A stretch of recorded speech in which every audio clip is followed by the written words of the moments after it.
Laptop എന്ന ചിത്രത്തിലെ ഒരു ഗാനവുമായാണ് വൈഗക്കുട്ടി ഇന്ന് ടോപ്പ് സിംഗർ വേദിയിലെത്തിയത്.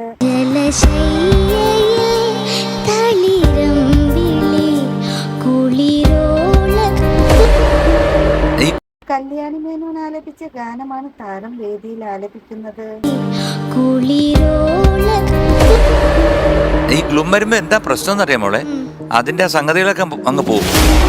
താരത്തിന് ആലാപനത്തിൽ വന്ന ചില തെറ്റുകൾ വിധികർത്താക്കൾ ചൂണ്ടിക്കാണിക്കുന്നുണ്ട്. താരത്തിന് ഈ ആലാപനത്തിന് നല്ല മാർക്ക് കിട്ടട്ടെ എന്ന് നമുക്ക് ആശംസിക്കാം. ചരണവും അനുപല്ലവിയുടെ തുടക്കം രണ്ടും അങ്ങ് കൈവിട്ടു. അനുപല്ലവിയും ചരണത്തിൻ്റെയും ഫസ്റ്റ് 2 ലൈൻസ് ആണ് കുറച്ച് പ്രോബ്ലം ആയിട്ട് തോന്നിയത്. ചന്ദ്രനുദിക്കുന്ന ദിക്കിൽ എന്ന ചിത്രത്തിൽ KS ചിത്ര ആലപിച്ച ഗാനവുമായാണ് നക്ഷത്രക്കുട്ടി ഇന്ന് ടോപ്പ് സിംഗർ വേദിയിലെത്തിയത്. ക്വാർട്ടർ ഫൈനലാണെന്നുള്ളൊരു ചിന്തയില്ല എന്ന് എനിക്ക് തോന്നുന്നു. ഞാൻ അക്കമിട്ട് പറയണോ അതോ പാടിക്കണോ?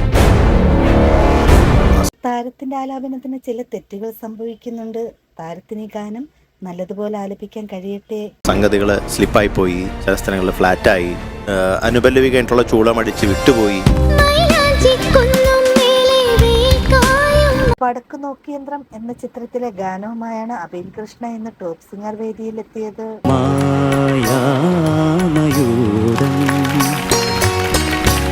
ഈ പാട്ട് ഞാൻ പാടിയതിനെക്കാട്ടി നന്നായിട്ട് പാടിയെന്ന് ചില ഭാഗങ്ങൾ പറയേണ്ടി വരുന്നു. കൈതപ്രത്തിന്റെ വരികൾക്ക് ജോൺസൺ മാഷിന്റെ സംഗീതത്തിൽ MG ശ്രീകുമാർ ആലപിച്ച ഗാനമാണ് താരം മനോഹരമായി ആലപിക്കുന്നത്.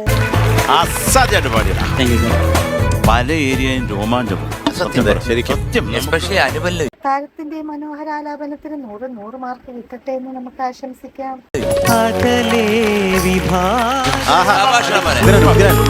God bless you. God bless you.